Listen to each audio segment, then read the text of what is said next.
say God is in control when bad things happen may seem like the spiritual thing to say, but it's not always the scriptural thing to say. The truth is that God is not always in control. Let's take a look at that real quick. Yes, prophecy and God's ultimate big picture will cannot be thwarted, but the day-to-day events that happen in a believer's life and even in the world, they are not always the will of God. He's not in control in that sense. God has given humanity free will, which means some things that happen will ultimately not be God's will.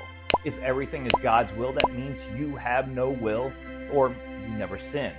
If God is always in control, then he is an evil God, because that means the Holocaust, mass death and destruction, sickness and disease are all the will of God. They are not. If everything that happens is God's will, then why did he tell his people in the Old Testament and the New Testament to pray? Pray for our leaders, pray for our families, pray for anything that is in the Bible. He has given the believer authority in the name of Jesus to change the course of our lives and nations. We do that through prayer. That's the ultimate will of God, for believers to take their place in prayer, stand against the plans of the enemy, to see the will of God take place in the earth. This is a bigger topic than any 1 or 3 minute video could cover, but that's the bare minimum.